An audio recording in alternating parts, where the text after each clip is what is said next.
Hello everyone, मैं विक्रम कुमार आप सभी का अपने यूट्यूब चैनल स्कॉलर्स कॉन्सेप्ट के ऊपर स्वागत करता हूं।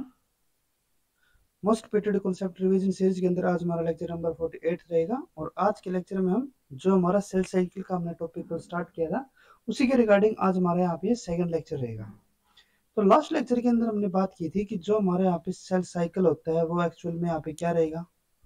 ठीक है, उसके बाद हमने यहाँ पे बात की थी कि सेल डिवीजन हमारे यहाँ पे क्या होता है। उसके बाद हमने यहाँ पे बात की थी कि जो हमारे यहाँ पे सेल डिवीजन होता है उसके अंदर हमारे यहाँ पे कौन से इंपॉर्टेंट फेजेस होते हैं, जैसे कि यहाँ पे हमारे एक इंटरफेज होगा और एक हमारे यहाँ पे होता है एम फेज। जो हमारा यहाँ पे इंटरफेज होगा, इंटरफेज के अंदर हमने यहाँ पे अलग अलग तीन फेजेस और बात की थी। यहाँ पे एक हमारा G1, देन उसके बाद हमारे यहाँ पे S, देन उसके बाद हमारे यहाँ पे G2 फेज होता है। और हमने यहाँ पे बताया था आपको कि जो हमारे ये जो सेल डिवीजन होगा, ठीक है, जो हमारे यहाँ पे एक कॉन्स्टेंट सीक्वेंस के अंदर जो हमारे यहाँ पे पहले G1 फेज आएगा, देन उसके बाद हमारे यहाँ पे S फेज, देन उसके बाद हमारे यहाँ पे G2 फेज, देन उसके बाद हमारे यहाँ पे जो M फेज होगा। तो ये हमारा जो सीक्वेंस जो एक कंटिन्यू तरीके से चलता रहता है, ठीक है, इसी को हमने यहाँ पे क्या नाम दिया था, सेल साइकिल यहाँ पे नाम दिया था। और इसको यहाँ पे कंटिन्यू में चलाने के लिए हमारे यहाँ पे हमें किसकी रिक्वायरमेंट रहती है, सीडीकेस की, ठीक है, साइक्लिन डिपेंडेंट काइनेज। और ये हमारे क्या होते थे, ये हमारे काइनेज होते थे जो कि क्या करेंगे, डिफरेंट प्रोटीन को यहाँ पे फॉस्फोराइलेशन करवाते थे, उनकी फॉस्फेट यहाँ पे ऐड कर देते थे, जिसके क्या कहते हैं, फॉस्फोराइलेशन। ठीक है, और फॉस्फोराइलेशन से वो जो प्रोटीन्स थे वो हमारे क्या होते थे, एक्टिवेट डीएक्टिवेट हो जाते थे। ठीक है, और वो जो प्रोटीन एक्टिवेट डीएक्टिवेट होते हैं वही हमारे यहाँ पे क्या करेंगे, इस पूरे के पूरे सेल साइकिल को यहाँ पे कंटिन्यू वे में एक ऑर्डर्ड सीक्वेंस में यहाँ पे चलाएंगे।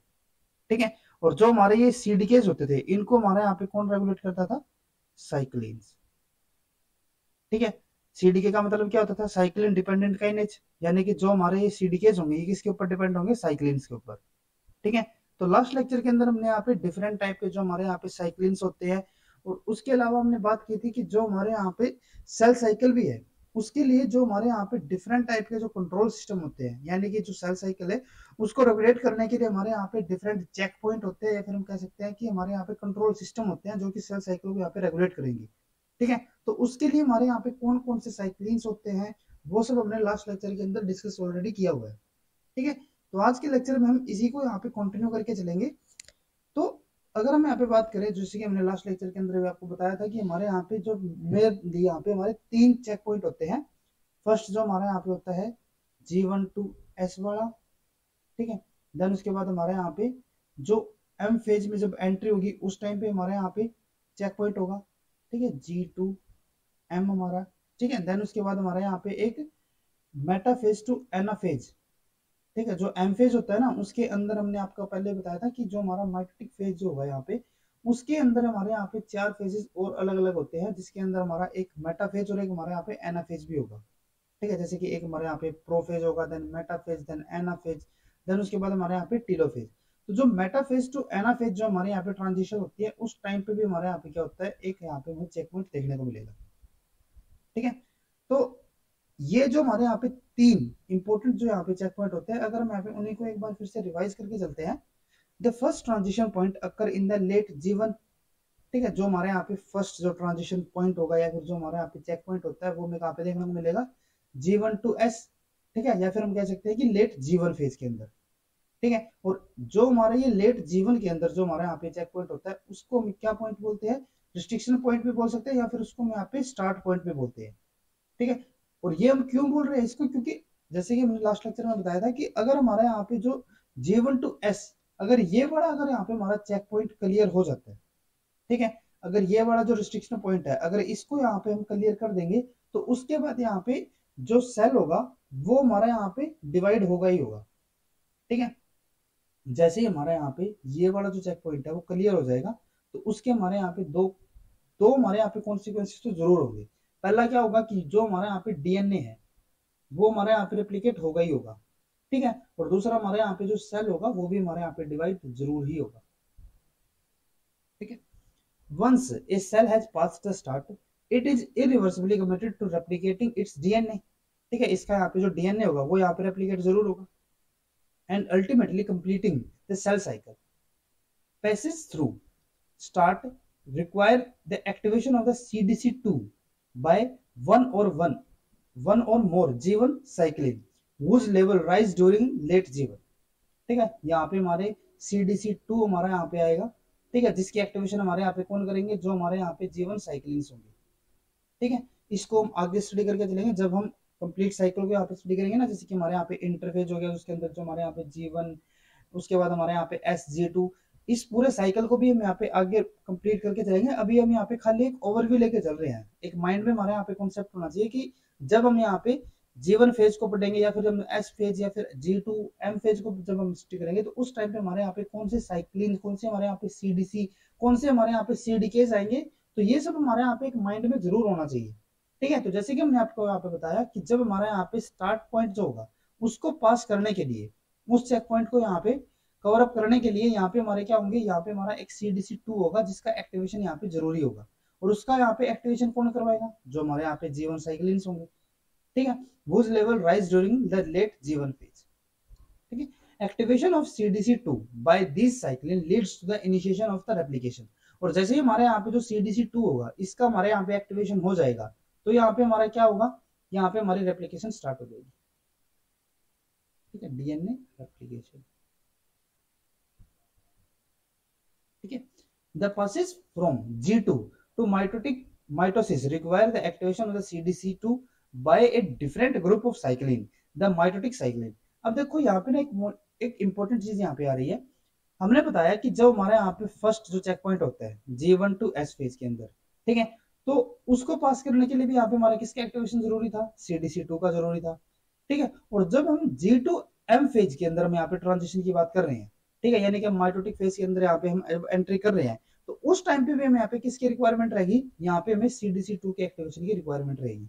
बट यहाँ पे अब की बार क्या होगा, जैसे कि यहाँ पे हमारा क्या हुआ, CDC2 है। ठीक है, एक बार तो इसको यहाँ पे जो एक्टिवेशन इसका जो कर रहे हैं वो हमारा कौन सा साइक्लिन कर रहा है, ए साइक्लिन कर रहा है। और दूसरी बार जो इसका यहाँ पे एक्टिवेशन कर रहा है वो हमारा कौन कर रहा है, बी साइक्लिन यहाँ पे कर रहा है। ठीक है, तो जब इसका यहाँ पे ये यहाँ पे जो ए और बी हमने नाम दिया ना, ये बिल्कुल फिक्स नहीं है। ऐसा नहीं है कि साइक्लिन ए ही होगा साइक्लिन बी होगा। जस्ट हम यहाँ पे इसको एक एग्जांपल लेके चल रहे हैं, जैसे कि यहाँ पे हम एक्स और वाई भी लेके चल सकते हैं। जैसे कि यहाँ पे हमारा एक्स हो गया, यहाँ पे हमारा वाई हो गया। ठीक है, तो जब CDC2 यहाँ पे हमारा एक्टिवेट होगा एक्स के थ्रू, तो हमारा ये क्या होगा, ये हमारा यहाँ पे जो स्टार्ट चेक पॉइंट है, यानी कि जो हमारा यहाँ पे G1 to S ट्रांजिशन है वो हमारे यहाँ पे हो जाएगा। और जब ये Y के थ्रू होगा तो हमारे यहाँ पे क्या होगा, जो हमारा G2M जो ट्रांजिशन होगा वो हमारे यहाँ पे हो जाएगा। ठीक है, तो इसका मतलब क्या होगा कि जो CDC2 है वो हमारे यहाँ पे दोनों चेक पॉइंट्स के अंदर हमारे यहाँ पे यूज होगा। सिर्फ यहाँ पे हमारा डिफरेंस जो होगा वो हमारा किसका रहेगा, साइक्लिन्स का, कि कौन से साइक्लिन यहाँ पे हमारे CDC2 को यहाँ पे एक्टिवेट कर रहे हैं। CDK containing mitotic cycline phosphorylate substrate that are required for the cell to enter the meiosis।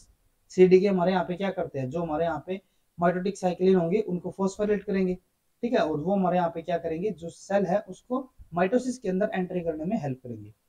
Cells make a third commitment during the middle of the mitosis, which determine whether they will complete the cell division or re-enter the G1 for the next cycle।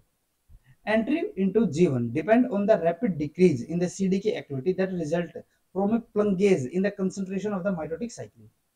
ठीक है, जैसे हमारे यहाँ पे जो M phase होगा, M phase के अंदर भी हमारे यहाँ पे एक चेक पॉइंट होगा जो कि हमारे यहाँ पे कौन सा होगा, मेटाफेज टू एनाफेज ट्रांजिशन।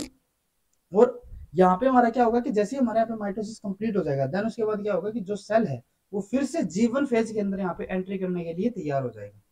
ठीक है, और जो ये वापस से हमारा, क्योंकि देखो हमने क्या बताया, यहाँ पे हमारा एक कंटिन्यूस साइकिल यहाँ पे चलता रहेगा। ठीक है, सबसे फर्स्ट हमारे यहाँ पे कौन सा होता है, जो हमारे यहाँ पे G1, देन उसके बाद हमारे यहाँ पे S, देन उसके बाद यहाँ पे G2, देन उसके बाद हमारे यहाँ पे ये M फेज आएगा। ठीक है, और फिर से हमारे यहाँ पे क्या हो जाएगा, G1, देन उसके बाद S फेज, देन उसके बाद G2, देन उसके बाद यहाँ पे हमारा M फेज। तो इस तरीके से यहाँ पे हमारा साइकिल चलता रहता है। तो जो हमारे यहाँ पे M फेज के बाद, ये जो हमारे यहाँ पे M फेज था, एम फेज के बाद जब हम यहाँ पे वापस से G1 फेज के अंदर एंट्री कर रहे हैं, तो ये चीज हमारी किसके ऊपर डिपेंड कर रही है, कि जो हमारे यहाँ पे जो साइक्लिन्स है, ठीक है, जो हमारे यहाँ पे CDKs है, ठीक है, CDK यहाँ पे इसको डायरेक्ट रेगुलेट करेंगे। तो जो CDK की एक्टिविटी है ना, वो हमारे यहाँ पे जो एम फेज को यहाँ पे रेगुलेट कर रहे थे, उनकी एक्टिविटी यहाँ पे क्या होना चाहिए, रैपिडली हमारे यहाँ पे डिक्रीज हो जानी चाहिए। जब इसकी यहाँ पे एक्टिविटी डिक्रीज होगी तभी ये क्या कर पाएगा, यहाँ पे हमारा G1 के अंदर यहाँ पे एंट्री कर पाएगा। ठीक है, तो ये हमारे यहाँ पे जो डिफरेंट हमारे यहाँ पे चेक पॉइंट होते हैं, इनको हम सिर्फ यहाँ पे एक ओवरव्यू लेके यहाँ पे चल रहे हैं अभी तक, ठीक है। जो हमारे नेक्स्ट आगे के लेक्चर्स होंगे उनके अंदर हम इनको ब्रीफली यहाँ पे डिस्कस करेंगे, जो इसका मैकेनिज्म होता है उसको भी हम वहाँ पे कंप्लीट वहाँ पे डिस्कस करके चलेंगे, ठीक है। तो अभी आपको यहाँ पे टेंशन लेने की कोई रिक्वायरमेंट नहीं है कि आप ये सोचो कि यहाँ पे हमारा टॉपिक कंप्लीट हो गया। अभी ये टॉपिक कंप्लीट नहीं हुआ है, इसको हम ब्रीफली बहुत ही अच्छी तरीके से आगे के लेक्चर्स के अंदर हम डिस्कस करके चलेंगे, ठीक है। देन उसके बाद नेक्स्ट हम यहाँ पे बात करते हैं, the change in the cyclin level is the primary determinant of CDK activity during the cell cycle. However, different mechanisms also help control CDK activity at specific stage of the cell cycle. Phosphorylation at a pair of amino acid at the kinase active site inhibit the activity of the cyclin CDK complex. देखो last lecture के अंदर हमने जैसे आपको बताया था कि जो हमारे यहाँ पे साइक्लिन्स है, ठीक है, वो हमारे क्या करते थे, वो हमारे यहाँ पे सीडीके के साथ यहाँ पे बाइंड होते थे, ठीक है। और जैसे ही इसके साथ यहाँ पे बाइंड हो जाते थे तो जो इसकी एक्टिव साइट होती थी, ठीक है, जो इसका एक प्रोटीन लूप होता था, ठीक है, जैसे कि यहाँ पे कुछ इस टाइप का हमने स्ट्रक्चर बताया था, इसके अंदर ये हमारे यहाँ पे प्रोटीन लूप हो गया था, ठीक है, कुछ इस टाइप का प्रोटीन लूप हो गया था। और जैसे इसके साथ हमारे यहाँ पे जैसे कि ये यहाँ पे हमारा साइक्लिन, ये हमारा क्या हो गया था, ये हमारा सीडीके था और ये हमारा यहाँ पे साइक्लिन हो गया। तो जैसे साइक्लिन इसके साथ यहाँ पे बाइंड होता था तो जो इसका प्रोटीन लूप था ना वो हमारा क्या हो जाता था, वो हमारे यहाँ पे एक्सपोज हो जाता था, जिसकी वजह से ये हमारा क्या होता था, यहाँ पे ये हमारा एक्टिवेट हो जाता था, ठीक है, पार्शली एक्टिवेट होता था, फुल्ली एक्टिवेट तो यहाँ पे नहीं हो पाता था। फुल्ली एक्टिवेशन के लिए यहाँ पे इसको सीएके की रिक्वायरमेंट रहती थी, ठीक है। तो उसी को यहाँ पे हमने बताया है कि जो हमारा यहाँ पे सीडीके है उसके एक्टिवेशन के लिए यहाँ पे साइक्लिन की तो रिक्वायरमेंट है, लेकिन उसके अलावा यहाँ पे डिफरेंट मैकेनिज्म और भी होंगे। However, different mechanism also help control CDK activity at the specific stage of the cell cycle. Phosphorylation at a pair of amino acid at the kinase active site inhibit the activity of the cyclin CDK complex. अब देखो यहाँ पे इन्होंने क्या बताया है कि अगर हमारे यहाँ पे जो CDK साइक्लिन का एक जो हमारे यहाँ पे कॉम्प्लेक्स है, ठीक है, साइक्लिन CDK एक्टिव कॉम्प्लेक्स है यहाँ पे, ठीक है। तो अगर यहाँ पे एक पर्टिकुलर साइट के ऊपर अगर यहाँ पे फॉस्फोरिलेशन हो जाती है, जो ये हमारा यहाँ पे पेयर है सीडीके साइक्लिन का, और यहाँ पे क्या है कि एक particular pair of amino acid के ऊपर अगर यहाँ पे हमारी फॉस्फोरिलेशन हो जाती है, phosphorylation at a pair of amino acid at the kinase active site, जो इसकी यहाँ पे काइनेज एक्टिव साइट है, अगर वहां पे हमारी अमीनो एसिड्स की फॉस्फोरिलेशन हो रही है तो उससे यहाँ पे क्या होगा कि जो साइक्लिन सीडी के कॉम्प्लेक्स है उसकी एक्टिविटी यहाँ पे क्या हो जाएगी, इनहिबिट हो जाएगी। जो हमारे यहाँ पे साइक्लिन सीडी के कॉम्प्लेक्स है उसके अंदर जो हमारे यहाँ पे काइनेज एक्टिव साइट है, ठीक है, उसके अमीनो एसिड की अगर यहाँ पे फॉस्फोरिलेशन अगर हो रही है तो उससे क्या हो जाएगी, जो साइक्लिन सीडी कॉम्प्लेक्स है उसकी एक्टिविटी यहाँ पे इनहिबिट हो रही है, ठीक है। जैसे कि अगर हम यहाँ पे बात करें, phosphorylation is done by A protein kinase V1, ठीक है, यहाँ पे हमारा एक प्रोटीन काइनेज है V1 और ये हमारा क्या करेगा, फॉस्फोरिलेशन यहाँ पे करेगा, ठीक है, that inhibit CDK activity while dephosphorylation of these site by a phosphatase CDC25 increase the CDK activity। देखो अभी हमने आपको यहाँ पे बताया, हमने क्या बताया कि जो हमारे यहाँ पे CDK साइक्लिन कॉम्प्लेक्स है, ठीक है, इसकी यहाँ पे फॉस्फोरिलेशन हमारे यहाँ पे कौन करेगा, जो हमारे यहाँ पे V1 हो गया, ठीक है। जैसे इसकी यहाँ पे फॉस्फोरिलेशन होगी, ठीक है, CC, ये हमारे यहाँ पे फॉस्फोरिलेशन यहाँ पे होगी, जैसे इसकी यहाँ पे फॉस्फोरिलेशन हो जाएगी तो ये हमारे यहाँ पे क्या हो जाएगा, इनएक्टिवेट हो गया, ठीक है। अब क्या होगा, इसको यहाँ पे जो ये हमारे यहाँ पे फॉस्फेट लगा हुआ है इसको हटाने के प्रोसेस को हम यहाँ पे क्या बोलते थे, डिफॉस्फोरिलेशन। और इसको जब यहाँ पे डिफॉस्फोरिलेशन यहाँ पे कर रहे हैं तो उस टाइम पे हमारे यहाँ पे कौन सा एंजाइम यूज होगा, फॉस्फेटेज। और कौन सा फॉस्फेटेज होगा यहाँ पे, CDC25। CDC25 इसने क्या किया, इस फॉस्फेट को यहाँ पे रिमूव कर दिया, और जैसे ये फॉस्फेट हमारे यहाँ पे रिमूव होगा तो ये हमारा जो सीडी के साइक्लिन कॉम्प्लेक्स है ये फिर से हमारे यहाँ पे क्या हो जाएगा, एक्टिव हो जाएगा, ठीक है। तो यानी कि जो V1 और जो हमारे यहाँ पे CDC25 है ये क्या कर रहे हैं, एक दूसरे को यहाँ पे कॉन्ट्राडिक्टरी यहाँ पे काम कर रहे हैं। जो CDC है, ठीक है, CDC25 वो हमारे यहाँ पे क्या करेगा, फॉस्फेटेज की तरह काम करेगा, जो यहाँ पे फॉस्फेट ग्रुप होगा उसको यहाँ पे रिमूव करेगा, यानी कि डिफॉस्फोरिलेशन यहाँ पे करेगा। और जो हमारे यहाँ पे V1 होगा वो यहाँ पे क्या करेगा, फॉस्फोरिलेशन यहाँ पे करेगा, फॉस्फेट को यहाँ पे ऐड कर देगा, ठीक है। Binding of CDK inhibitor protein CKI inactivate cyclin CDK complex. अब देखो उसके अलावा यहाँ पे हमारा क्या आ रहा है, यहाँ पे हमारा आ रहा है CDK इनहिबिटर, ठीक है, जिसको हम यहाँ पे क्या बोलते हैं, CKI यहाँ पे हम बोल सकते हैं। जैसे ही हमारे यहाँ पे जो CKI होगा, जैसे कि हमने लास्ट लेक्चर के अंदर CAK की बात की थी ना, ठीक है, CDK एक्टिवेट काइनेज, ठीक है। तो उसी तरीके से यहाँ पे हमारा क्या होगा, एक सी के आई भी होगा, और सी के आई हमारे यहाँ पे क्या करेगा, बाइंडिंग ऑफ सीडी के इनहिबिटर प्रोटीन, नाम से पता चल रहा है इनहिबिटर होगा, यानी कि जैसे हमारे यहाँ पे जो सी के आई होगा वो हमारे यहाँ पे सीडीके के साथ बाइंड करेगा, वो क्या कर देगा, साइक्लिन सीडीके कॉम्प्लेक्स को यहाँ पे इनएक्टिवेट कर देगा, जो सी ए के था। ठीक है, सी ए के हमारे यहाँ पे क्या कर रहा था, ये हमारा जो पार्शली एक्टिवेट यहाँ पे हमारा सीडीके साइक्लिन कॉम्प्लेक्स होता था उसको फुल्ली एक्टिवेट यहाँ पे कर देता था। लास्ट लेक्चर के अंदर इस चीज को हमने डिस्कस किया था, अगर आपको यहाँ पे कोई कंफ्यूजन हो रहा है तो आप हमारे लास्ट लेक्चर को देख सकते हो, वहां पे हमने आपको बताया था कि जो हमारे यहाँ पे साइक्लिन सीडी के कॉम्प्लेक्स है, देखो जैसे ही हमारे यहाँ पे बताया था ना अभी कि ये जो हमारे यहाँ पे कॉम्प्लेक्स हुआ ना, ये हमारा पार्शली यहाँ पे एक्टिवेट हुआ, अभी तक फुल्ली एक्टिवेट यहाँ पे नहीं हुआ, तो इसकी फुल्ली एक्टिवेशन के लिए हमें यहाँ पे किसकी रिक्वायरमेंट रहती थी, सीएके की यहाँ पे हमें रिक्वायरमेंट रहती थी। ठीक है, अब इसके अपोजिट हमारे यहाँ पे क्या होता है, सी के आई होगा, सी के आई हमारे यहाँ पे क्या करेगा, जो साइक्लिन सीड के कॉम्प्लेक्स है इसको यहाँ पे हमारे क्या कर देता है, इनएक्टिवेट यहाँ पे करेगा। ठीक है, जैसे कि आप यहाँ पे देख सकते हो, ये हमारे यहाँ पे क्या हो गया, एक्टिव साइक्लिन सीडी के कॉम्प्लेक्स है ये। ठीक है, और ये जो हमारे यहाँ पे कॉम्प्लेक्स है, जैसे इसके साथ हमारे यहाँ पे P27, ठीक है, P27 हमारे यहाँ पे क्या होता है, ये एक तरीके का सी के आई ही है। ठीक है, ये हमारा क्या आएगा, सीडी के इनहिबिटर प्रोटीन में आएगा, और इसका हमारे यहाँ पे एक टाइप कौन सा होता है, P27 होगा। तो जैसे ही हमारे यहाँ पे जो एक्टिव साइक्लिन सीडी के कॉम्प्लेक्स है इसके साथ हमारे यहाँ पे P27 यानी कि जो हमारे यहाँ पे सी के आई है वो इसके साथ हमारा बाउंड होगा, तो ये क्या कर देगा, जो हमारे यहाँ पे साइक्लिन सीडी के कॉम्प्लेक्स है इसको हमारे यहाँ पे क्या कर देगा, इनएक्टिवेट कर देता है। क्लियर है, CKI binding stimulate a large rearrangement in the structure of the CDK active site, rendering it inactive.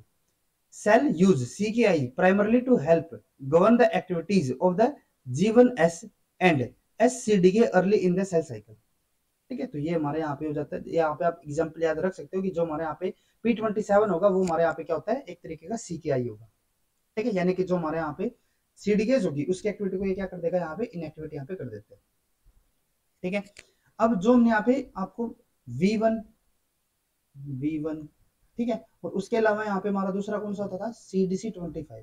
जो हमने यहाँ पे काइनेज और फोस्फेटेज की जो यहाँ पे बात की है, इसी को यहाँ पे हम एक प्रैक्टिकल एग्जांपल के थ्रू यहाँ पे हम समझते हैं। ठीक है, यहाँ पे हमारा एक एग्जांपल रहेगा फिजन ईस्ट सेल का,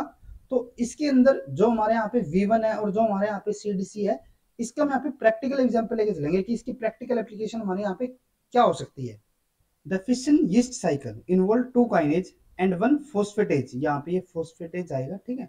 one phosphatase enzyme which regulate the activity of the CDK। अब देखो जो हमारे यहाँ पे fission yeast cycle होता है इसके अंदर हमारे यहाँ पे क्या होगा, यहाँ पे हमारे दो तो काइनेज होंगे, काइनेज का मतलब क्या होगा कि यहाँ पे हमारी फोस्फोलेशन ही करेंगे। ठीक है, और एक हमारे यहाँ पे क्या होता है, फोस्फेटेज एंजाइम, यहाँ पे हमारा एक किसकी यहाँ पे में जरूरत पड़ेगी, और फोस्फेटेज हमारे यहाँ पे क्या करेगा, जो फोस्फेट होगा उसको यहाँ पे रिमूव करेगा, यानी कि डीफोस्फोलेशन यहाँ पे हो जाएगी, और ये दोनों मिलकर यहाँ पे क्या करेंगे, यहाँ पे हमारी जो सीडीके होगा उसकी एक्टिविटी को यहाँ पे रेगुलेट करते हैं।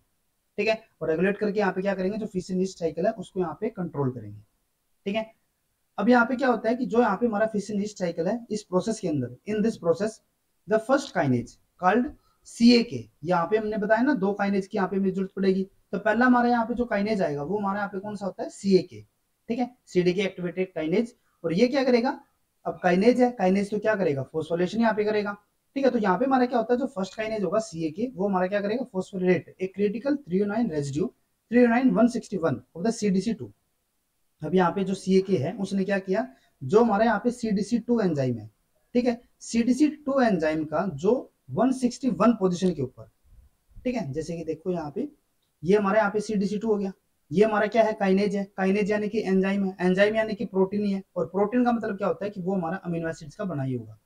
ठीक है, अमीनो एसिड सीक्वेंस होंगे, तो अमीनो एसिड सीक्वेंस के अंदर जो हमारे यहाँ पे 161 पोजीशन है वहां पे हमारे क्या देखने को मिलेगा, हमें थ्रीओनिन देखने को मिलेगा, और जो ये थ्रीओनिन है 161 पोजीशन के ऊपर, तो जो हमारे यहाँ पे CAK होता है, सीडीके एक्टिवेट काइनेज होगा, ये हमारे यहाँ पे क्या करेगा, जो 161 पोजीशन के ऊपर जो यहाँ पे हमारा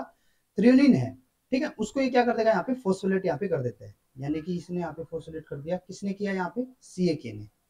क्लियर है, ठीक है, अब उसके बाद यहाँ पे क्या होगा, जैसे हमारे यहाँ पे जो CDC 161 है उसके यहाँ पे जो थ्रीओनिन है वो हमारे यहाँ पे फोस्फोलेट हो चुका है CAK के थ्रू। उसके बाद यहाँ पे क्या होता है, phosphorylation of this residue is not sufficient for the CDK to be active. अब यहाँ पे ना आपको एक चीज ध्यान में रखनी है कि यहाँ पे हमारा जो CDK है, ठीक है, जो हमारे यहाँ पे CDC2 हो गया, वो हमारे यहाँ पे अभी तक फुल्ली एक्टिवेट यहाँ पे नहीं हुआ है, यहाँ पे हमारी फोस्फोलेशन तो हो चुकी है CAK के थ्रू, लेकिन अभी तक ये हमारे यहाँ पे फुल्ली एक्टिवेट नहीं होगा। ठीक है, इसके एक्टिवेशन के लिए यहाँ पे हमें और भी रिक्वायरमेंट रहेगी। अब उसके बाद यहाँ पे क्या होता है, एक तो हमारे यहाँ पे काइनेज, एक तो यहाँ पे फॉस्फोरिलेशन ऑलरेडी हो चुका है। अब उसके बाद यहाँ पे सेकंड क्या होगा, दूसरा हमारे यहाँ पे काइनेज आएगा, दूसरा काइनेज भी यहाँ पे क्या करेगा, फॉस्फोरिलेशन यहाँ पे कर देगा। Later another kinase V1 phosphorylate a key tyrosine residue in the ATP binding pocket of the enzyme tyrosine 15 of the CDC2। देखो पहले जो हमारे यहाँ पे CAK था, CAK ने यहाँ पे क्या किया था, जो हमारे यहाँ पे 161 पोजीशन के ऊपर जो थ्रियोनिन था उसको यहाँ पे क्या कर देता, फॉस्फोलेट यहाँ पे कर देता। देन उसके बाद जो हमारे यहाँ पे V1 आएगा, V1 यहाँ पे क्या करेगा, जो हमारे यहाँ पे टायरोसिन होता है, ठीक है, 15th पोजीशन के ऊपर जो टायरोसिन होगा उसको यहाँ पे क्या कर देगा, फॉस्फोलेट यहाँ पे कर देगा। ठीक है, यानी कि जो हमारे यहाँ पे CDC2 है, इसके यहाँ पे दो अमीनो एसिड हमारे यहाँ पे फॉस्फोलेट हुए हैं। पहला हमारे यहाँ पे कौन सा हुआ है, जो हमारे यहाँ पे थ्रियोनिन है जो कि 161 पोजीशन के ऊपर है, वो हमारा कौन करेगा, CAK करेगा। और जो हमारे यहाँ पे टायरोसिन है 15th पोजीशन के ऊपर, उसको यहाँ पे फॉस्फोलेट हमारे यहाँ पे कौन करेगा, V1 करेगा। ठीक है, अब जैसे ही हमारे यहाँ पे V1 जो है वो हमारे यहाँ पे 15th पोजीशन पर जो हमारे यहाँ पे टायरोसिन है उसको यहाँ पे फॉस्फोलेट कर देता है। अब उसके बाद यहाँ पे क्या होगा,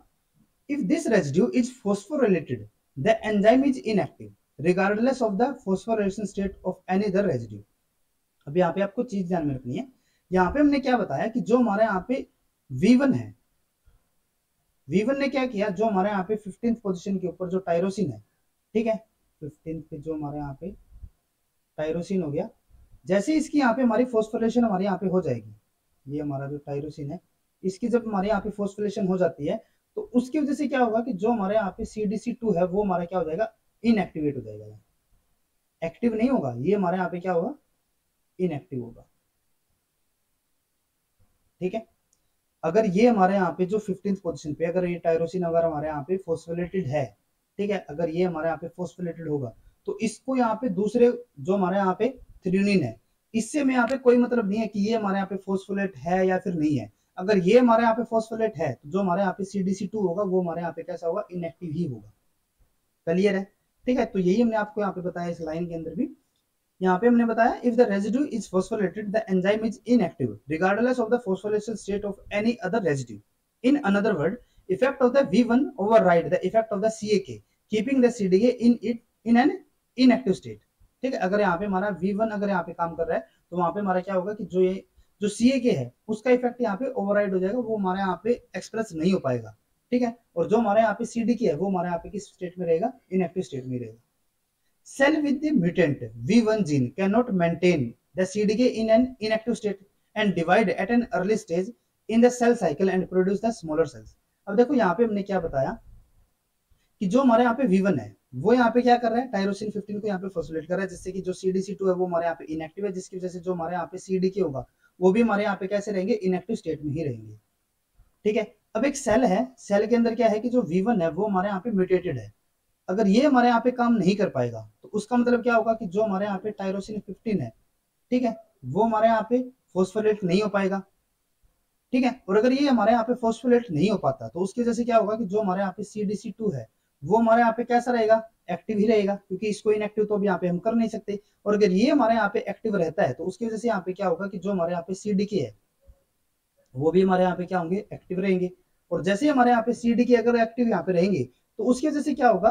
कि देखो पहले तो क्या हो रहा था कि यहाँ पे हमें एक टाइम लग रहा था, जो हमारे यहाँ पे V1 था वो यहाँ पे क्या कर रहा था, CDK को यहाँ पे इनएक्टिवेट रखता रहा। और इनएक्टिवेट रखने का यहाँ पे फायदा क्या हो रहा था कि जो हमारे यहाँ पे सेल है ना वो हमारे यहाँ पे एक, जैसे कि पहले हमारे यहाँ पे जो सेल था वो हमारा स्मॉल साइज था, और हमने आपको जैसे बताया था कि जैसे हमारे यहाँ पे माइटोसिस होता है तो उसकी वजह से क्या होगा कि यहाँ पे हमारे इक्वल साइज के, सेम इसी साइज के हमारे यहाँ पे दो सेल्स की फॉर्मेशन हो जाएगी। ठीक है, इस साइज के यहाँ पे दो साइज की फॉर्मेशन हुई। अब इसको यहाँ पे क्या करना पड़ेगा, पहले अपने साइज को यहाँ पे इंक्रीज भी तो करना पड़ेगा ना, तभी तो ये इक्वल दो साइज के अंदर हमारे यहाँ पे डिवाइड हो पाएगा, सेम इसी साइज के। ठीक है, तो जो ये इंक्रीज यहाँ पे हो रहा है ना, वो इंक्रीज यहाँ पे कौन करवा रहा था, जो हमारा यहाँ पे V1 था। V1 क्या कर रहा था, इसको यहाँ पे फॉस्फोलेट यहाँ पे कर रहा था, जिससे कि हमारा CDC2 यहाँ पे इनएक्टिव था, जिसकी वजह से CDK यहाँ पे इनएक्टिव था। ठीक है, और इसके इनएक्टिवेशन का यहाँ पे फायदा क्या हो रहा था कि जब तक ये इनएक्टिव था तब तक ये हमारे यहाँ पे नेक्स्ट फेज के अंदर हमारे यहाँ पे एंट्री नहीं कर पा रहा था, और नेक्स्ट फेज में एंट्री नहीं कर पाने की वजह से ये हमारे यहाँ पे क्या कर रहा था, अपने साइज को यहाँ पे इंक्रीज करके चल रहा था। अब यहाँ पे क्या हुआ कि यहाँ पे हमारा जो V1 है वही हमारे यहाँ पे क्या हो गया, म्यूटेटेड हो गया। म्यूटेटेड होने की वजह से जो टायरोसिन 15 है वो हमारे यहाँ पे फॉस्फोलेट नहीं हो पाया, CDC2 है वो हमारे यहाँ पे एक्टिव रहा, और CDK हमारे यहाँ पे क्या हो गया, एक्टिव हो गया। और एक्टिव होने की वजह से क्या हुआ कि जो यहाँ पे इसको टाइम लग रहा था अपने साइज को इंक्रीज कर रहा था, ठीक है, इसको हम इतना टाइम देंगे ही नहीं, इसको हम जल्दी से क्या कर देंगे, क्योंकि सीडीके हमारे यहाँ पे ऑलरेडी एक्टिव हो चुके हैं, तो ये क्या करेगा, इसको जल्दी से जल्दी यहाँ पे नेक्स्ट फेज के अंदर लेके चला जाएगा और इसका साइज यहाँ पे इंक्रीज हो ही नहीं पाएगा। और अगर इसका साइज यहाँ पे इंक्रीज नहीं होगा तो जब ये डिवीजन इसकी होगी तो यहाँ पे हमारे जो सेल्स होंगे वे हमारे क्या होंगे, स्मॉलर साइज के यहाँ पे बनेंगे। ठीक है, तो इसका मतलब क्या होता है कि अगर हमारे यहाँ पे जो V1 है अगर वो हमारे यहाँ पे इनएक्टिव है तो उसकी वजह से यहाँ पे क्या होगा, जैसे कि ये हमारे यहाँ पे एक सेल हो गया। ठीक है, नॉर्मली अगर हम यहाँ पे जैसे कि लेके चलते हैं, नॉर्मली हमारा यहाँ पे ये सेल होता, यहाँ पे हमारी डिवीजन क्या होती, दोनों के दोनों हमारे इक्वल साइज के, लगभग इसी साइज के यहाँ पे बनते हैं ना। लेकिन अगर यहाँ पे हमारा V1 म्यूटेटेड है तो उसकी वजह से हमारे यहाँ पे स्मॉलर सेल्स की हमारे यहाँ पे फॉर्मेशन होगी, क्योंकि यहाँ पे इसको अपने साइज को इंक्रीज करने का टाइम मिला ही नहीं। ठीक है, क्यों नहीं मिला, क्योंकि यहाँ पे हमारा जो टायरोसिन 15 है वो हमारे यहाँ पे फॉस्फोलेट हुआ ही नहीं। ठीक है, और ये हमारे यहाँ पे जो CDC2 था वो हमारे यहाँ पे एक्टिव ही रहेगा। क्लियर है, तो यही इसलिए मैंने आपको बताया कि अगर हमारे यहाँ पे जो V1 है अगर वो हमारे यहाँ पे म्यूटेटेड रहेगा, ठीक है, तो उस केस में क्या हो जाएगा कि जो हमारे यहाँ पे सेल्स प्रोड्यूस होंगे वो हमारे कैसे होंगे, स्मॉलर सेल्स होंगे। In normal wild type cells V1 keeps the CDK inactive until the end of the G2 phase, until the end of the G2। ठीक है, then at the end of the G2 a phosphatase CDC25 remove the inhibitory phosphate at the tyrosine 15। देखो यहाँ पे हमने बताया था ना एक हमारे यहाँ पे फोस्फेटेज भी आएगा, और फोस्फेटेज हमारे यहाँ पे कौन सा आया, CDC25। जैसे कि हमने पीछे भी आपको बताया था CDC25 हमारे यहाँ पे क्या करेगा, CDC25 यहाँ पे हमारा फोस्फेटेज की तरह काम कर रहा है, और ये क्या कर रहा है यहाँ पे, जो हमारे यहाँ पे फोस्फेट होगा, ठीक है, जो हमारे यहाँ पे टायरोसिन 15th पोजीशन के ऊपर ये वाला जो फोस्फेटेज होगा इसको यहाँ पे क्या कर देगा, इसको यहाँ पे रिमूव करेगा, और इसको रिमूव हमारे यहाँ पे कौन सा कर रहा है, CDC25। ठीक है, CDC25 है, इसने यहाँ पे क्या किया, जो हमारे यहाँ पे ये इनहिबिटरी जो हमारे यहाँ पे फॉस्फोरिलेशन हुई रही थी, ठीक है, 15th पोजीशन के ऊपर टायरोसिन पे, तो इसको ये क्या कर देगा, यहाँ पे रिमूव कर देगा, और इसके रिमूवल से क्या हुआ कि ये हमारे यहाँ पे एक्टिव हो गया, और एक्टिव होने की वजह से अब ये क्या हो जाएगा, अब क्योंकि इसका साइज यहाँ पे ऑलरेडी इतना ज्यादा इंक्रीज हो चुका था, ठीक है, फर्दर इसको यहाँ पे इंक्रीज और करने की यहाँ पे रिक्वायरमेंट नहीं थी, तो इससे क्या होगा कि ये जब हमारे यहाँ पे इसको रिमूव करेगा तो जो हमारे यहाँ पे जो सेल का साइज था वो हमारे यहाँ पे ऑलरेडी क्योंकि इतना ज्यादा ज्यादा हो चुका था, तो इसी वजह से अब यहाँ पे हमारे जो सेल्स की फॉर्मेशन होगी वो हमारी क्या होगी, नॉर्मल साइज की होगी। ठीक है, तो यहाँ पे हमारा जैसे इसको यहाँ पे रिमूव किया तो यहाँ पे हमारा क्या हो गया था, ये जो CDC25 था वो हमारे यहाँ पे एक्टिवेट हो चुका था। जैसे ही इसके यहाँ पे हमारी डिवीजन हो जाएगी तो डिवीजन के बाद हमारे यहाँ पे क्या होगा कि जो दोनों के दोनों जो हमारे यहाँ पे ये तो हमारा ऑलरेडी यहाँ पे रिमूव हो ही चुका था, तो जो 315 161 वाला भी था वो भी हमारे यहाँ पे क्या हो जाएगा, डिफॉस्फोरेट यहाँ पे हमारा हो जाएगा। ठीक है, और ये जो हमारे यहाँ पे CDC2 होगा, CDC2 वो हमारे यहाँ पे कैसे हो जाएगा, इनएक्टिवेट फिर से यहाँ पे हो जाएगा। ठीक है, और इसकी हमारे यहाँ पे डिग्रेडेशन हो जाती है। ठीक है, जब फिर से हमारा जब सेल साइकिल यहाँ पे चलेगा, यहाँ पे हमारा G2 फेज आएगा, तब हमारा यहाँ पे जो CDC2 होगा वो फिर से हमारे यहाँ पे बनेगा, और बनने के बाद यहाँ पे हमारा क्या होता है कि यहाँ पे हमारा जो थ्रियोनिन होगा वो फिर से हमारे यहाँ पे फॉस्फोलेट हो जाएगा, जो हमारे यहाँ पे टायरोसिन होगा वो फिर से हमारे यहाँ पे, और इसी तरीके से हमारा कंटिन्यू साइकिल यहाँ पे चलता रहेगा। ठीक है, तो यहाँ पे मैं एक चीज का पता चल रहा है कि अगर हमारे यहाँ पे जो V1 है, V1 से हमारे यहाँ पे क्या पता चला कि अगर हमारे यहाँ पे V1 है अगर वो हमारे यहाँ पे म्यूटेटेड हो जाएगा तो वहां पे हमारा जो सेल का साइज है वो हमारे यहाँ पे डिक्रीज रहेगा। और अगर हम यहाँ पे बात करें कि अगर हमारा जो CDC25 है अगर वही हमारे यहाँ पे म्यूटेटेड हो जाता है, सपोज करके चलते हैं कि यहाँ पे हमारा जो CDC25 है वो हमारे यहाँ पे म्यूटेटेड है, अब अगर ये हमारे यहाँ पे म्यूटेटेड रहेगा तो उस केस में क्या होगा, जो हमारा CDC25 है वो हमारा क्या कर रहा था, जो हमारा ये जो इनहिबिटरी यहाँ पे फॉस्फोरिलेशन थी उसको यहाँ पे डीफॉस्फोलेट यहाँ पे कर रहा था, अगर यहाँ पे हमारा CDC25 ही नहीं आएगा तो ये हमारे यहाँ पे डीफॉस्फोरिलेशन यहाँ पे नहीं हो पाएगी, और अगर डीफॉस्फोरिलेशन यहाँ पे नहीं हो पाएगी तो जो हमारा V1 था वो क्या कर रहा था, इसके साइज को यहाँ पे इंक्रीज करवा रहा था, तो यहाँ पे इसका साइज और भी ज्यादा इंक्रीज हो जाएगा। ठीक है, यहाँ पे हमारा जो सेल का साइज है वो हमारा बहुत ज्यादा इंक्रीज हो जाएगा, और इसकी वजह से यहाँ पे हमारे जो डिवीजन होगी उसके बाद हमारे यहाँ पे जो यहाँ पे सेल होंगे वे हमारे क्या रहेंगे, नॉर्मल के कंपेयर में यहाँ पे लार्जर साइज के होंगे। तो इससे हमें क्या पता चला कि जो हमारे यहाँ पे V1 है अगर V1 हमारे यहाँ पे म्यूटेटेड होगा, ठीक है, V1 की अगर हमारे यहाँ पे म्यूटेशन हो जाती है, V1 अगर हमारे यहाँ पे म्यूटेटेड होगा तो उस केस में क्या होगा, यहाँ पे हमें स्मॉलर साइज के सेल्स यहाँ पे हमें देखने को मिलेंगे। ठीक है, और अगर हमारे यहाँ पे CDC25 अगर हमारे यहाँ पे म्यूटेटेड हो जाएगा, ठीक है,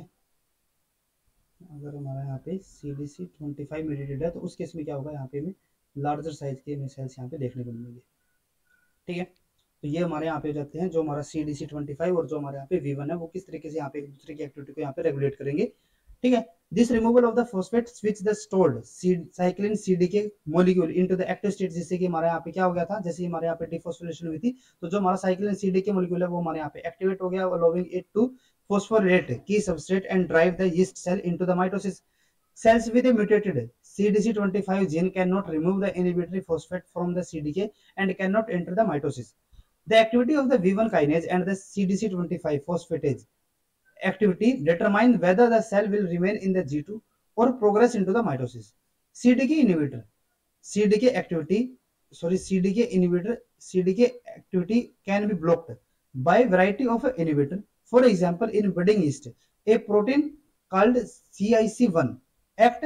as a CDK inhibitor during the G1 phase. देखो जैसे हमने यहाँ पे पीछे बताया था कि एक हमारे जो CKI होते हैं जो कि हमारे क्या करेंगे, CDK साइक्लिन कॉम्प्लेक्स की एक्टिविटी को यहाँ पे इनिबिट करते हैं, जैसे कि हमने P27 यहाँ पे बताया था। उसके अलावा यहाँ पे हमारा एक और एग्जांपल कौन सा आ गया, CIC1। ये हमारे यहाँ पे क्या करता है, जो हमारे यहाँ पे G1 फेज के अंदर जो हमारे यहाँ पे CDKs होंगे उनकी एक्टिविटी को यहाँ पे इनिबिट करेगा। The degradation of the CIC1 allow the cyclin CDK that is present in the cell to initiate the DNA replication। और जैसे हमारे यहाँ पे जो CIC1 होगा इसकी हमारे यहाँ पे डिग्रेडेशन हो जाएगी तो हमारे यहाँ पे क्या हो जाएगा, जो हमारे CDK होंगे वे हमारे यहाँ पे एक्टिवेट हो जाएंगे और एक्टिवेट होने के बाद वो क्या करेंगे, यहाँ पे हमारी सेल साइकिल प्रोग्रेशन यहाँ पे कर देंगे और उसके अंदर हमारे यहाँ पे क्या होता है, सेल DNA रेप्लिकेशन हमारे यहाँ पे स्टार्ट हो जाएगा। ठीक है, अब नेक्स्ट उसके बाद यहाँ पे हम बात करते हैं कंट्रोल्ड प्रोटियोलाइसिस। ठीक है, यहाँ पे हमारे दो प्रोटियोलाइसिस कॉम्प्लेक्स हमारे यहाँ पे आएंगे, एक हमारे यहाँ पे आता है SCF और एक हमारे यहाँ पे आएगा APCC। ठीक है, इनका भी यहाँ पे हम एक ओवरव्यू यहाँ पे लेके चलेंगे, इसका जो कंप्लीट मैकेनिज्म होगा वो हम आगे यहाँ पे स्टडी करेंगे, लेकिन यहाँ पे हम जस्ट एक यहाँ पे इसका ओवरव्यू यहाँ पे लेके चल रहे हैं कि जो हमारे यहाँ पे कंट्रोल्ड प्रोटियोलाइसिस कॉम्प्लेक्स होते हैं, जैसे कि हमारे यहाँ पे जो SCF और जो APC होंगे वे हमारे यहाँ पे क्या होते हैं और कहाँ पे उनका काम होगा। ठीक है, cell regulate the concentration of cyclin and other key proteins by regulating the rate of synthesis and the rate of destruction of the molecule at the different point in the cell cycle। ठीक है, जैसे हमने पीछे बताया था ना कि cyclin जो है उन्हीं का हमारे यहाँ पे क्या होगा, डिग्रेडेशन और हमारे यहाँ पे कॉन्टिन्यूस सिंथेसिस होती रहती है। CDK हमारे यहाँ पे बार बार हमारे यहाँ पे डिग्रेड नहीं होंगे, सिर्फ CDK की तो हमारे यहाँ पे क्या हो रही है, फॉस्फोरिलेशन के थ्रू इनकी एक्टिविटी हमारे यहाँ पे इंक्रीज डिक्रीज होगी। ठीक है, जो हमारे यहाँ पे डिग्रेडेशन होगा, जो सिंथेसिस यहाँ पे होगी ना, वो हमारी किसकी होती है, साइक्लिन की। और उसके अलावा यहाँ पे हमारे डिफरेंट प्रोटीन और भी होंगे जो कि क्या करते हैं, यहाँ पे जो हमारे यहाँ पे मॉलिक्यूल्स है, डिफरेंट जो हमारे यहाँ पे मॉलिक्यूल होंगे जो कि सेल साइकिल को यहाँ पे हमारे रेगुलेट करके चल रहे हैं, उनकी रेट ऑफ सिंथेसिस और रेट ऑफ डिस्ट्रक्शन को हमारे यहाँ पे क्या करते हैं, कंट्रोल यहाँ पे करके चलते हैं। ठीक है, degradation is accomplished by utilising the ubiquitin proteasome pathway. जो हमारे यहाँ पे हम डिग्रेडेशन की जो बात कर रहे हैं ना, वो हमारे यहाँ पे किसके थ्रू होती है, by utilizing the ubiquitin proteasome pathway। और उसी के हमारे यहाँ पे एग्जांपल कौन से होंगे, SCF और APCC। Regulation of the cell cycle require two classes of multi-subunit complex, SCF and APC complex, that function as ubiquitin ligase। These complex recognize and link the protein that are to be degraded to a ubiquitin chain, which ensure their destruction in the proteasome। अब ये जो हमारे यहाँ पे SCF और जो APC होते हैं, ये क्या करेंगे, अपने टारगेट को यहाँ पे रिकॉग्नाइज करेंगे। टारगेट को रिकॉग्नाइज करने के बाद उनके क्या कर देंगे, लिंक करेंगे उस प्रोटीन को किसके साथ, एक पॉलीयूबिक्यूटिन चेन के साथ। और जो ये पॉलीयूबिक्यूटिन चेन है, जैसे ये एक यहाँ पे टैग का काम करेगी। अब जैसे कि यहाँ पे SCF और जो APC है उन्होंने क्या किया, अपने टारगेट को यहाँ पे सिलेक्ट किया, उस टारगेट को क्या कर दिया, यहाँ पे पॉलीयूबिक्यूटिन चेन उसके साथ यहाँ पे टैग कर दी। ठीक है, बाइंड करवा दी, लिंक कर दी। और जैसे यहाँ पे पॉलीयूबिक्यूटिन चेन उसके साथ यहाँ पे लिंक होगी तो यहाँ पे हमारा क्या हो जाएगा, जो वो पर्टिकुलर जो प्रोटीन है उसकी यहाँ पे हमारी डिस्ट्रक्शन हो जाएगी प्रोटीसोम के अंदर। The SCF complex is active from late G1 through early mitosis and mediate the destruction of the G1 cyclin, CDK inhibitor and other cell cyclin protein। जो हमारे यहाँ पे SCF होगा, SCF यहाँ पे क्या करेगा, जो यहाँ पे लेट G1 फेज होता है उस टाइम पे ये हमारा एक्टिवेट हो जाएगा। और जैसे ही यहाँ पे एक्टिव करूंगा तो वो क्या करेगा, अपने टारगेट को यहाँ पे सिलेक्ट करेगा।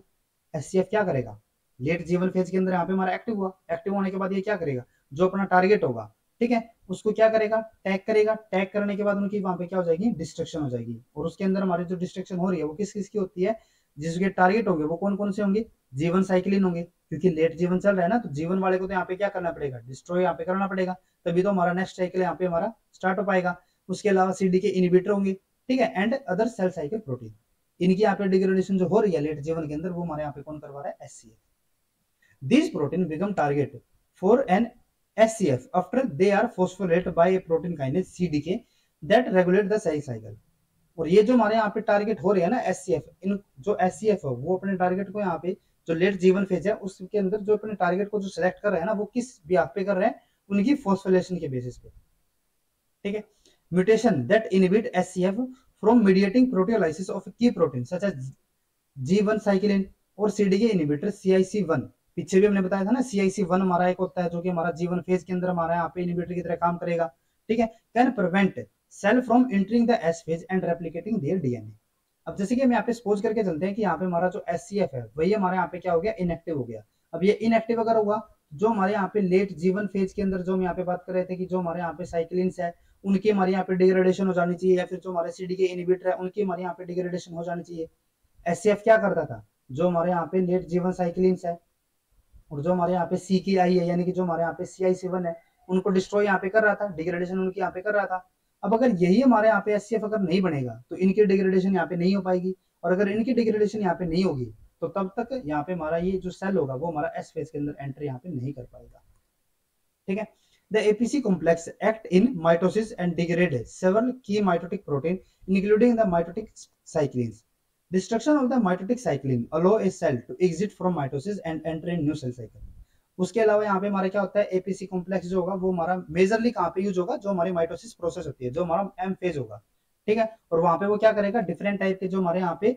साइक्लिन्स होंगे उनको वहां पे डिग्रेडेशन वहां पे कर देगा। ठीक है, जो हमारे माइटोटिक साइक्लिन्स होते हैं उनकी वहां पे डिग्रेडेशन वहां पे कर देता है, और इनकी जो ये यहाँ पे डिग्रेडेशन होगी उसके थ्रू क्या हो जाएगा, वो हमारा एम फेज से एग्जिट करेगा, और एम फेज से एग्जिट करके वो हमारा कहाँ पे चला जाएगा, इंटरफेज के अंदर। और इंटरफेज से हमारा क्या होगा कि वो नेक्स्ट साइकिल के अंदर एंटर करने के लिए वो हमारा वहां पे तैयार होगा। Destruction of the mitotic cyclin allow a cell to exit mitosis and enter in new cell cycle. Clear है, तो ये हमारे यहाँ पे होते हैं SCF और जो हमारे यहाँ पे APC होगा। इसी को अगर हम यहाँ पे और भी ज्यादा डिटेल में अगर हम यहाँ पे स्टडी करते हैं, जैसे कि हम यहाँ पे बात कर रहे थे, जो हमारा APC वाला होगा वो हमारा कहाँ पे यूज होगा, जो हमारा माइटोटिक फेज होगा। ठीक है, तो वहां पे हमारा क्या होता है, एनाफेज प्रोमोटिंग कॉम्प्लेक्स और साइक्लोसोम, जो हम यहाँ पे APC की जो बात कर रहे हैं ना। ठीक है, जैसे कि यहाँ पे हमने बताया ना, यहाँ पे हमने लास्ट स्लाइड के अंदर आपको बताया, ये हमारा जो एपीसी कॉम्प्लेक्स है, तो अगर हम यहाँ पे उसी के लिए बात करते हैं तो एपीसी का मतलब यहाँ पे हमारा क्या होता है, एनाफेज प्रोमोटिंग कॉम्प्लेक्स। और एनाफेज हमारा किसके अंदर आता है, एनाफेज हमारा आता है जो हमारा एम फेज होगा, उसी के जो 4 फेज हमने बताए थे, प्रोफेज, मेटाफेज, एनाफेज और टेलोफेज। तो ये जो है हमारा नाम से जैसे कि पता चल रहा है, जो हमारा एपीसी होगा वो हमारा मेजरली कहाँ पे यूज होगा, एनाफेज प्रोमोटिंग कॉम्प्लेक्स यानी कि एनाफेज के अंदर। ठीक है, जैसे हमारा एनाफेज आएगा वहां पे हमारा ये यूज होगा। ठीक है, एनाफेज प्रोमोटिंग कॉम्प्लेक्स और साइक्लोसोम, a member of the ubiquitin ligase family of the enzyme, is a key regulator of the metaphase to anaphase transition। जो हमारी मेटाफेज टू एनाफेज ट्रांजिशन होती है उसके अंदर जो हमारा यहाँ पे यूज होगा वो हमारा कौन सा होता है, APC-C कॉम्प्लेक्स। ठीक है, द APC-C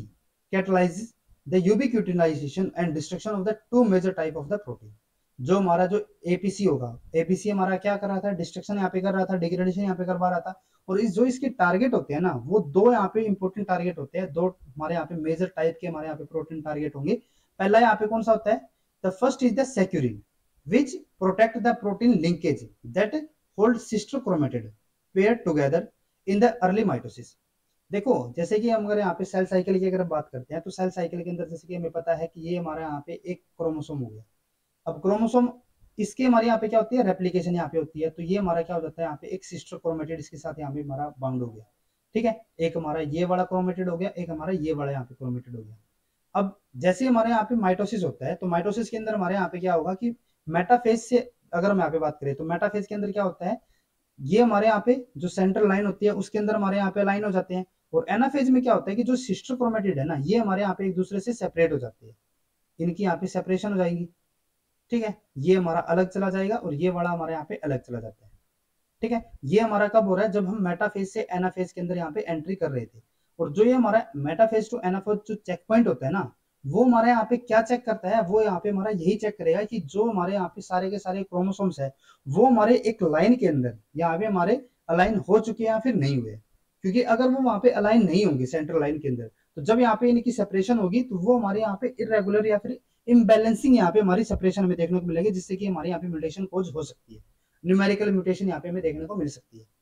क्लियर है, तो जो हमारे यहाँ पे APC होगा ठीक है। एपीसी हमारे यहाँ पे क्या करता है, जो इसके दो जो यहाँ पे प्रोटीन टारगेट होंगे जिनको ये डिस्ट्रॉय यहाँ पे कर रहा है, उसके अंदर जो इसका फर्स्ट टारगेट होता है वो हमारे यहाँ पे कौन सा होता है, सिक्यूरिन होगा। सिक्यूरिन यहाँ पे हमारा क्या कर रहा है, विच protect the protein linkage that hold the sister chromatid pair together in the early mitosis. ये जो हमारे यहाँ पे सेक्यूरिन है ना, वो हमारा क्या कर रहा है, सेक्यूरिन इन दोनों सिस्टर क्रोमेटिड को एक दूसरे के साथ यहाँ पे बाउंड करवा के रख रखता है, इनको दोनों के एक दूसरे के साथ यहाँ पे टाइटली बाउंड करके रखे हुए। अब जैसे हमारे यहाँ पे जो एपीसी होगा, एपीसी हमने बताया अभी हमारा कब एक्टिवेट होता है, जब हमारे यहाँ पे मेटाफेज टू एनाफेज ट्रांजिशन होगा, यानी कि हम मेटाफेज से एनाफेज के अंदर एंट्री कर रहे होंगे, तब हमारा ये एक्टिवेट होगा। और ये जब एक्टिवेट हो जाएगा तो ये क्या करेगा, सेक्यूरिन को यहाँ पे डिस्ट्रॉय कर देगा, डिग्रेड इसको यहाँ पे करेगा। और जब ये पे इसकी यहाँ पे हमारी डिस्ट्रक्शन होगी, अगर ये हमारे यहाँ पे डिस्ट्रक्शन हो जाती है इसकी, ठीक है, तो यहाँ पे हमारा क्या हुआ, जैसे कि ये हमारे यहाँ पे फर्स्ट था, ये हमारे यहाँ पे सेकंड, ये हमारे यहाँ पे क्रोमेटिड था, सिस्टर क्रोमेटिड। तो यहाँ पे जो इनको बाउंड करके रखे हुए था एक दूसरे के साथ, जो यहाँ पे इसको अटैच करके रखे हुए था,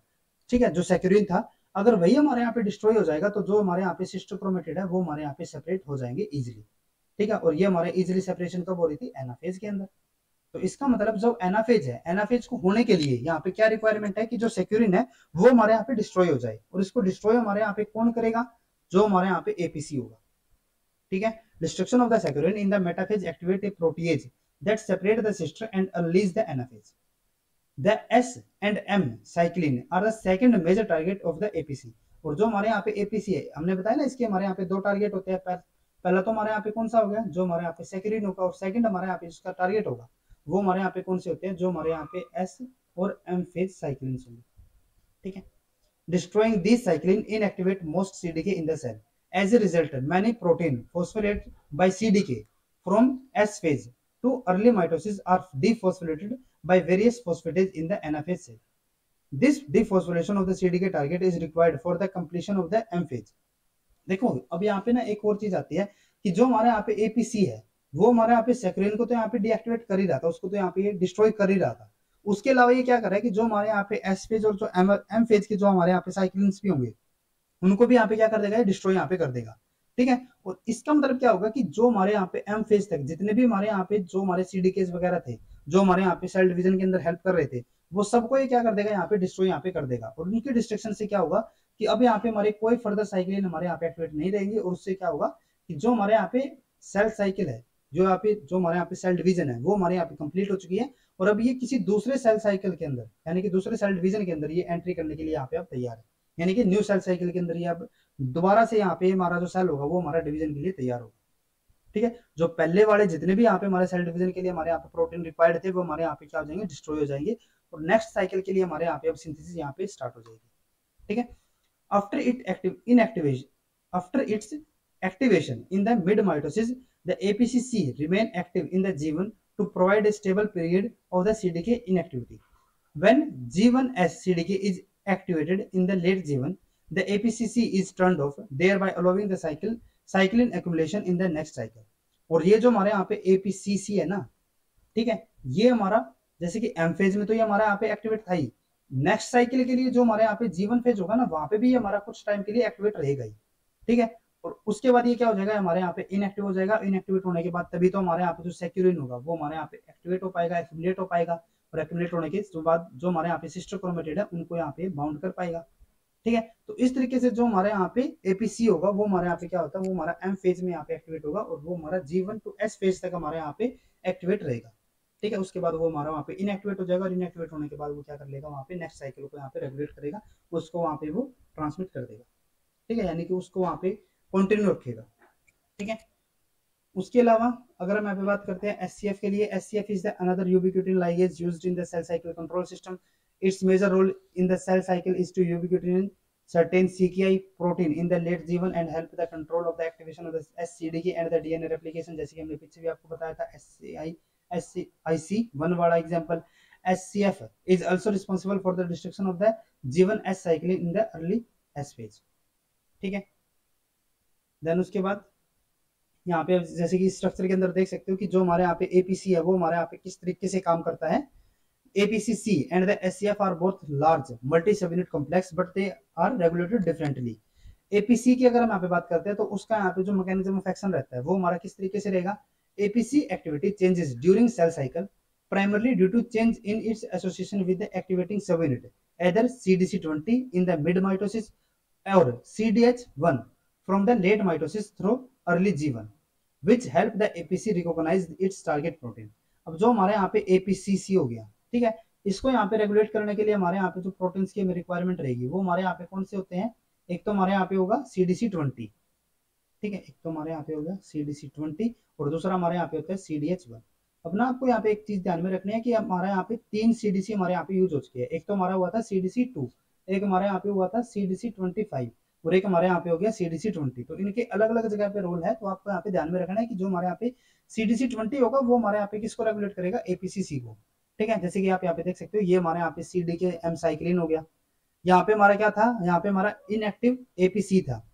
ठीक है। यहाँ पे हमारा क्या आया, CDC20 आया, ठीक है, या फिर हमारे यहाँ पे CDH1 भी हो सकता है। तो यहाँ पे हमारा क्या हुआ, जैसे कि हम यहाँ पे एग्जाम्पल लेके चलते हैं, CDC20 हमारे यहाँ पे आया, CDC20 क्या करेगा, APC के साथ हमारे यहाँ पे बाउंड होगा, बाउंड करने के बाद ये क्या करेगा, जो इसका टारगेट होगा, इसका कोई ना कोई तो टारगेट होगा ना, ठीक है, तो जो यहाँ पे CDC20 होगा ना वो इसके साथ बाइंड करके इसके टारगेट को यहाँ पे सिलेक्ट करने में हेल्प करेगा, ठीक है। इसका टारगेट कौन था, CD के साइक्लिन कॉम्प्लेक्स था ये वाला, ठीक है। तो ये क्या करेगा, ये हमारे यहाँ पे जो APC है अब वो हमारे यहाँ पे एक्टिवेट हो चुका है, अपने टारगेट को यहाँ पे सिलेक्ट कर चुका है। तो ये क्या करेगा, इस टारगेट के ऊपर यहाँ पे जो हमारे यहाँ पे यूबिक्यूटिल चेन होगी, यूबिक्यूटिल चेन, उसको यहाँ पे बाइंड करवा देगा। जैसे कि आप यहाँ पे देख सकते हो, पॉलीयूबिक्यूटिन चेन यहाँ पे इसके साथ यहाँ पे बाइंड हो चुकी है, और बाइंड किसके साथ होगी, जो हमारे यहाँ पे साइक्लिन होगा, ठीक है, इसके साथ यहाँ पे बाइंड हो गया। Degradation of the M cyclin in the proteasome, और जो हमारे यहाँ पे साइक्लिन होगा उसकी हमारे यहाँ पे डिग्रेडेशन हो जाएगी, ठीक है। तो ये तो हमारे यहाँ पे कौन सा करता है, जो हमारे यहाँ पे APC होगा। अगर हम यहाँ पे बात करते हैं SCF के लिए, तो SCF हमारे यहाँ पे किस तरीके से काम करेगा, SCF activity depend on substrate binding subunit called F box protein. जो हमारे यहाँ पे SCF होगा, ठीक है, इसकी एक्टिविटी यहाँ पे किसके ऊपर डिपेंड होगी, F बॉक्स के ऊपर, ठीक है। SCF activity is constant during the cell cycle. देखो SCF है ना, उसकी जो एक्टिविटी होती है ना वो हमारी सेल साइकिल के अंदर यहाँ पे हमारी कॉन्स्टेंट ही रहेगी लगभग। Ubiquitination of the by SCF is controlled instead by change in the phosphorylation state of its target protein as F box subunit recognize only specifically phosphorylated protein। जो हमारे यहाँ पे SCF होता है ना वो हमारे यहाँ पे किसको रिकॉग्नाइज करेगा, किसको ये सिलेक्ट करेगा, इसका जो टारगेट होगा वो हमारा कौन सा होगा, जो कि फॉस्फोरेटेड होगा। अगर ये फॉस्फोरेटेड नहीं होगा इसका टारगेट, तो वो उसको यहाँ पे सिलेक्ट नहीं कर पाएगा, ठीक है। तो यहाँ पे हमारा क्या हुआ, जो हमारे यहाँ पे SCF है वो हमारे यहाँ पे F बॉक्स के साथ हमारे यहाँ पे बाउंड रहेगा, ठीक है। इसके साथ बाउंड होने के बाद ये क्या हो जाएगा, ये अपने जो टारगेट होगा, ठीक है, उसको यहाँ पे सिलेक्ट करेगा। जैसे ये हमारे यहाँ पे टारगेट हो गया, अब टारगेट का यहाँ पे क्या होना चाहिए, ये हमारा फॉस्फोरिलेटेड होना जरूरी है। अगर ये फॉस्फोरिलेटेड नहीं होगा तो ये इसके साथ यहाँ पे बाइंड नहीं हो पाएगा। ये हमारा फॉस्फोरिलेटेड हुआ, फॉस्फोरिलेटेड होने की वजह से अब यहाँ पे हमारा जो SCF होगा वो इसके साथ यहाँ पे क्या कर देगा, एक पॉलीयूबिक्यूटिन चेन को यहाँ पे बाउंड करवा देगा, जिससे कि जो हमारे यहाँ पे टारगेट होगा, जो हमारे यहाँ पे CKI जैसे कि टारगेट है, उसकी हमारे यहाँ पे डिग्रेडेशन हो जाएगी, ठीक है, degradation of the CKI in the proteasome, ठीक है। तो इस तरीके से हमारे यहाँ पे जो SCF होगा वो हमारे यहाँ पे काम करता है, ठीक है। अब अगर हम यहाँ पे जो कंप्लीट जो हमने यहाँ पे डिफरेंट टाइप के जो हमने यहाँ पे चेक पॉइंट्स वगैरह यहाँ पे जो भी यहाँ पे हमने स्टडी किया है, अगर हम यहाँ पे उसको एक ओवरव्यू यहाँ पे लेके चलते हैं कि यहाँ पे हमारे किस तरीके से जो हमारे चेक पॉइंट होते हैं, या फिर जो हमारे CD के या फिर जो हमारे डिफरेंट यहाँ पे कॉम्प्लेक्स होते हैं वो हमारे किस तरीके से यहाँ पे काम करते हैं और क्यों काम करते हैं। तो अगर हम यहाँ पे उनके लिए बात करते हैं, तो जैसे कि हमने यहाँ पे आपको बताया था कि यहाँ पे हमारे अलग अलग टाइप पे हमारे यहाँ पे अलग अलग फेजेस के अंदर यहाँ पे हमारे अलग अलग CD के यहाँ पे हमारे काम आएंगे, ठीक है। जैसे कि यहाँ पे अगर हम बात करते हैं G1 CD के, ठीक है, उसके बाद हमारे यहाँ पे G1 फेज के अंदर, उसके अलावा यहाँ पे हमारे कौन से आएंगे, G1 to S CD के हमारे यहाँ पे हमारा आएगा, देन उसके बाद हमारे यहाँ पे S CD के आएगा, देन उसके बाद हमारे यहाँ पे M CD के होते हैं, और उसके अलावा यहाँ पे हमारे APC होंगे, ठीक है। तो यहाँ पे हमारा क्या है कि जब हमारे यहाँ पे जो G1 CD के होगा ये हमारा एक्टिवेट कब होंगे, जब हमारे यहाँ पे फेवरेबल एक्स्ट्रासेलुलर एनवायरनमेंट होगा। पहले भी जैसे हमने डिस्कस किया था कि ये हमारे जो एक्टिवेट होते हैं वो हमारे कंडीशन को देख के होंगे, और अगर ये हमारे यहाँ पे फर्दर एक्टिवेट हो जाएगा, अगर यहाँ पे हमारा G1 to S CD के अगर हमारे यहाँ पे कंप्लीट हो जाएगा, तो उससे हमारे यहाँ पे क्या होगा कि जो सेल होगा वो हमारे यहाँ पे डिवाइड होगा ही होगा, ठीक है। अब अगर यहाँ पे हमारा फेवरेबल एनवायरनमेंट नहीं है, जैसे कि यहाँ पे हमारा जो सेल है वो हमारे यहाँ पे डैमेज हो चुका है, तो ये डैमेज होगा, तो यहाँ पे हमारा क्या होगा कि ये जो G1 S CD के होगा उसके क्या कर देगा, यहाँ पे इनिबिट कर देगा। और अगर ये हमारे यहाँ पे इनिबिट होगा तो उससे यहाँ पे हमारा क्या होगा, जो हमारा सेल साइकिल प्रोग्रेशन है वो हमारे यहाँ पे आगे प्रोसीड नहीं कर पाएगा, ठीक है। तो यहाँ पे हमारा क्या हुआ, DNA डैमेज ने यहाँ पे G1 S CD को यहाँ पे हमारा इनिबिट किया, ठीक है। और अगर ये हमारे यहाँ पे इनिबिट हो जाएगा तो फिर से हमारे यहाँ पे क्या होगा, जो हमारा G1 S साइक्लिन है उनकी हमारे यहाँ पे सिंथेसिस होगी, वापस से हमारे यहाँ पे क्या हो जाए, ये जो सॉरी जो हमारे यहाँ पे G1 S CD के है ये हमारे यहाँ पे क्या कर रहे थे, ये हमारे यहाँ पे G1 S साइक्लिन सिंथेसिस यहाँ पे कर रहे थे, ठीक है। और इसकी सिंथेसिस हमारे यहाँ पे क्या हुआ था, जो हमारे यहाँ पे एस साइक्लिन सिंथेसिस हमारे यहाँ पे हुई थी, और उसी से हमारे यहाँ पे एससीडी के हमारे यहाँ पे प्रोसीड हुआ था। लेकिन डीएनए डैमेज ने क्या किया, इनको यहाँ पे इनहिबिट यहाँ पे कर दिया। इनको अगर ये इनहिबिट करेगा तो इनकी हमारे यहाँ पे सिंथेसिस नहीं हो पाएगी, इसकी भी सिंथेसिस नहीं होगी, और यहाँ पे हमारा एससीडी की सिंथेसिस यहाँ पे नहीं हो पाएगी। ठीक है, यानी कि हमारे यहाँ पे सेल साइकिल प्रोग्रेशन आगे यहाँ पे नहीं हो पाएगा। जब तक ये डैमेज हमारे यहाँ पे रिपेयर नहीं होगा तब तक हमारे यहाँ पे सेल आगे प्रोसीड नहीं कर पाएगा। ठीक है, अब क्या हुआ, जो डीएनए डैमेज है वो हमारा एससीडी को यहाँ पे क्या कर देता है, इसको भी यहाँ पे हमारा इनहिबिट यहाँ पे कर देगा। ठीक है, उसके बाद जो हमारे यहाँ पे एससीडी की है वो क्या करेगा, यहाँ पे G1 से एस फेज के अंदर इसको यहाँ पे प्रोसीड करवा देगा। उसके बाद हमारे यहाँ पे क्या हुआ, जैसे कि यहाँ पे हमारी क्या हो गई थी, एस फेज के अंदर हमारी यहाँ पे रेप्लिकेशन हो गई थी, लेकिन सपोज करके चलते हैं कि यहाँ पे हमारी रेप्लिकेशन नहीं हुई, अनरेप्लिकेटेड अगर यहाँ पे डीएनए है, या फिर रेप्लिकेशन के टाइम पे भी यहाँ पे अगर हमारा कोई डीएनए डैमेज हो चुका है, तो वो क्या करेगा, जो हमारे यहाँ पे एमसीडी के होगा उसको यहाँ पे हमारा ब्लॉक कर देगा, उसकी एक्टिविटी को यहाँ पे इनहिबिट कर देगा। ठीक है, जिससे कि हमारे यहाँ पे सेल साइकिल प्रोग्रेशन यहाँ पे आगे नहीं बढ़ पाएगा। और अगर ये हमारे यहाँ पे एक्टिवेट हो जाते हैं, ठीक है, जो यहाँ पे हमारा अनरेप्लिकेटेड डीएनए था उसकी हम यहाँ पे रेप्लिकेशन कर देते हैं, और यहाँ पे जो अगर डीएनए डैमेज था अगर उसको भी यहाँ पे हम रिपेयर कर देते हैं, तो उससे यहाँ पे क्या होगा कि यहाँ पे हमारा वापस से जो सेल साइकिल है वो हमारे यहाँ पे आगे प्रोसीड कर पाएगा। ठीक है, अगर यहाँ पे हमारा अनरेप्लिकेटेड रह जाएगा तो वहां पे हमारा क्या होगा, डीएनए की हमारे यहाँ पे फिर से रीएप्लीकेशन हो जाएगी। ठीक है, देन उसके बाद यहाँ पे हम एम फेज को क्लियर कर चुके हैं। अब यहाँ पे हम एम फेज के अंदर हमारे यहाँ पे कौन सा आता है, एपीसीसी कॉम्प्लेक्स आएगा, और ये हमारे यहाँ पे क्या करेगा, क्रोमोसोम अनअटैच्ड टू स्पिंडल। अगर यहाँ पे हमारे जो क्रोमोसोम सेपरेशन है अगर वो हमारे यहाँ पे कंप्लीटली ठीक से नहीं हो पा रही है, तो वहां पे वो क्या हो जाएगा, जो हमारा एपीसीसी होगा वो हमारे यहाँ पे इनएक्टिव हो जाएगा। ठीक है, जैसे उनकी वहां पे कंप्लीट ठीक से सेपरेशन हो पाएगी तो हमारा एपीसी वहां पे एक्टिवेट हो जाएगा, और वहां पे हमारा जो एम साइकिल है, जो हमारे यहाँ पे एम फेज है, जो हमारा मेटाफेज टू एनाफेज ट्रांजिशन है वो हमारे यहाँ पे ठीक तरीके से चल पाएगी, जिससे कि हमारे यहाँ पे जो माइटोसिस है उसकी हमारे यहाँ पे कंप्लीट ट्रांजिशन हमारे यहाँ पे हो पाएगी। ठीक है, और उस तरीके से हमारे यहाँ पे जो सेल डिवीजन है वो हमारे यहाँ पे कंप्लीट हो जाएगी।